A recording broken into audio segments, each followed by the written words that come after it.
So let's move on to a different region in the Islamic world, the Iranian world. So the Iranian Islamic architecture had its own character. It took local architectural tradition as well, and it created a new mosque model known as the 4-Iwan mosque. So the Iranian mosque usually has a very regular courtyard, a square or rectangle courtyard, surrounded by 4 gigantic gates, and those gates is known as the Iwan. And one of them is on the Qibla direction, that is called the Qibla Iwan. And the Qibla Iwan is often framed by a pair of minaret and with a screen wall in the middle, right? So that is the Qibla Iwan. When you see a pair of minaret in the courtyard, you know that is the direction of Mecca. So this became known as the 4-Iwan Iranian type of mosque. This model is not very influential, not only in the Iranian world, but also in Central Asia. Central Asian architecture was pretty much based on this Iranian model, including Xinjiang province in China. That is, their mosque often is also kind of modeled after this Iranian type. It was developed from the local Persian house layout, and the Iranian mosque very often combine a mixture of functionality into that courtyard. On the Qibla direction is the main prayer hall, and on the other directions there are Islamic colleges, educational facility known as madrasa. Madrasa is an institution of higher education, integrating mosque with teaching facilities and student dormitories. This is the Friday Mosque in the city of Isfahan. Isfahan was the capital for Seljuk Empire. Seljuk was a kind of Turkic population that became the ruler of Iran and West Asia from the 11th century to the 17th century. The boundary of the complex was irregular because it expanded with the growth of the city, but the core of the courtyard is very regular. So this 4-Iwan type often feature that regularity in the courtyard, but irregularity of the complex border. Now, this is the 17th century mosque built during the Safavid period. The Safavid, which is a religious group, eventually took the power in the 17th century and it created an empire known as the Safavid Empire. And during the Safavid period, the city of Isfahan was reconstructed, centered around the Maidan Piazza, which is basically a square, a commercial square, featuring a lot of market, surrounding market and shops. And it is also connected with the palace, and also connected with the old mosque from the Seljuk period. So that's the old mosque area and palace from the earlier Seljuk period. And this is the new urban center for the Safavid period. And this is the Shah Mosque built by the ruler known as the Shah for the Safavid. There is a kind of an awkward angle between the secular Maidan and the sacred mosque. And that angle, of course, is because of the Qibla orientation. So the mosque was oriented precisely toward the direction of Mecca. Thus, it is overlapped, that pilgrimage order is overlapped with the topography order of the secular space, right? And you might be able to notice a few awkward angle, including this one, and that is also a mosque, and this is also a mosque. They all have that kind of a very awkward angle with the Maidan, and that is the result of the Qibla orientation. The Shah Mosque of Isfahan from the 17th century also used the 4E1 layout. So a square courtyard featuring a central fountain pool and 4 gigantic arch surrounding it. And one of them is on the Qibla direction, offering the entrance to the main prayer hall. And that wall has the mihrab and the minbar. So that's the main prayer hall, right? 4E1 type.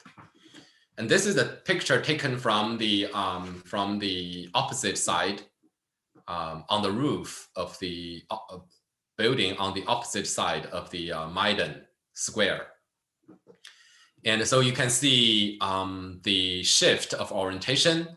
This is the gate opening to the commercial square, and it make a turn in the courtyard to be oriented toward the direction of Mecca, right? So these two E1 does not line up parallel, but has an angle, and that angle is making the transition from the secular order to the sacred orientation. The Safavid architecture featured a dome and a minaret. So it made the dome a prominent image in for the public image of the architecture. It also explored the squinch and developed into Muqarnas, you know, as promised. This is the spelling of Muqarnas, right? So Muqarnas refer to these honeycomb-like structure, making transition between a square and a circular ceiling, square plan and a circular ceiling, right? So the entrance plan is still a square, but the ceiling was a half circle, and making that transition, first that square was transformed into half octagon, and that half octagon is further dissolved into these smaller diagonals, and each of them were supported by a small vault, and those small vaults together created a seamless, smooth transition into the circular form of the ceiling, right? So that is called a Muqarnas. It was developed from the concept of squinch, which is basically supporting a diagonal, but when that diagonal is supported by a series of vault, and that became partially structural and partially decorative, and that is called Muqarnas. That motif is called Muqarnas. Muqarnas is another example for the development of abstraction in architectural decoration when the figurative image were forbidden in sacred Islamic architecture. So Iranian architecture also features those beautiful tile covering the whole surface, and those tile were painted with elaborate floral and vegetal motif, those kind of arabesque patterns, and that which make architectural wall looks almost like a the famous Persian carpet. And these ornamental system was based on rigorous mathematics. So there was a mathematic order in it. So even though they are extremely complicated, there is a great sense of order and harmony representing God's infinity and infinitive complexity. So this is a Qibla E1. Compared to the non-Qibla E1, it has a pair of minaret framing the screen wall, right? So the dome just in front of the mihrab, so this is the main prayer space. This is the E1 entrance, and this is the main prayer hall, and that is the Qibla wall, and this is the mihrab niche. Right in front of the mihrab is a dome, and that dome features two shell, a inner roof, which is masonry, to communicate a visible surface for the interior. And there is also a elevated timber dome to create a visible symbolic image communicating with the city at large. Right, so that's for exterior appearance of the building, and that is for interior appearance of the ceiling. So this kind of double shell dome was first, explored in Byzantine architecture, and in Islamic architecture, some traditions also use this double shell dome structure. And this is the this is the mihrab, it's right there. And in plan, it is there. And this is under the ceiling of that dome. Again, great sense of geometry and concentration and infinitive complexity, but under great harmony and order. So there's also a strong reference to, the solar image and radiating light to the peripheral areas. So we see here floral vegetal geometry as well as calligraphy. So these were on this band. We have calligraphic decoration. The last one, the last major Islamic tradition we will look at is, can be very brief, because they basically took the example of Hagia Sophia for the construction of their mosque, and that is the Ottoman Turkish mosque. In 1453, Ottoman Turks took Constantinople and renamed it Istanbul, and under Suleiman the Great, Suleiman the Great, great mosques were constructed following the model of Hagia Sophia. So we can be very brief because they basically mimic Hagia Sophia, except that they replace the image of the Savior and Mary with calligraphic decoration. They replace those figurative decoration with abstraction, with patterns, we can observe the, for example, the polychrome masonry here. This is Suleymaniye Mosque, completed in 1550. And here they took the example of Hagia Sophia and used pendentive instead of squinch, right? So it's structurally, basically, and spatially and structurally modeled after the Byzantine Hagia Sophia. I'm going to show you the comparison. I think everyone should be able to see the similarity, right? That's Hagia Sophia, and that's Suleymaniye. Almost an exact copy, except for the fulfillment of Islamic requirements, adding the minarets, replacing figures with abstraction.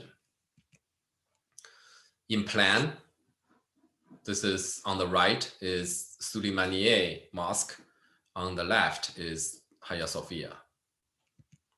Interior, Hagia Sophia, Suleymaniye, and the ceiling, that's Hagia Sophia, Suleymaniye. It's the same structure, circle, half circle supporting, and smaller semi-dome to make that extra support, etc. That all those we have discussed in Hagia Sophia. The last one, I'm just going to show you very quickly. This is not required. This is a very tourist site, the famous Alhambra. It's the last safe haven in Spain for the Muslim until 1492, when the last Islamic regime was conquered by Ferdinand and Isabella of Spain, those Christian, the reconquest of Christians over the Umayyads. So the Islamic territory became smaller and smaller until in 1492, they were, Spain was back to the Christian ruler's hand. But the last Islamic regime built the great monument of the Alhambra, which is kind of like Acropolis. It's located on the mountaintop. It features a series of courtyards and palaces. What I wanted to emphasize here is the great Muqarnas here. So they use, all these familiar Islamic motif using abstract patterns, but they were very time-consuming construction. They use polychrome masonry. They also use ceramic and piece them together to create this very elaborate surface. They have a ingenious usage of water body, making reflections. But what I wanted to emphasize is how extreme the idea of a structural Muqarnas can be used in the decorative fashion. Now that is a Muqarnas. You can hardly recognize that transition from square to circle anymore, because the entire ceiling and the supporting wall dissolve into this honeycomb-like small vault. But all that was developed from the simple idea of making transition from a square into a circle. Now it is almost purely decorative. The structural element, the structural requirement does not need that many vault, right?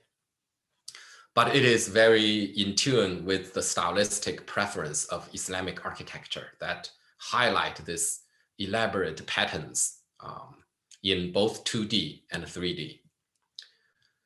The famous kind of courtyard of the lions and its Muqarnas, right, it's here. So you can still see clearly a square base, right, a circular dome, and in between the diagonal transition. But to make that diagonal transition, numerous smaller vault were built. And the number was way beyond structural necessary. And it was combining structure and decoration seamlessly. And that is the called Muqarnas. So basically, using the example of Alhambra, I wanted to demonstrate that kind of union of structure and decoration in the case of Muqarnas.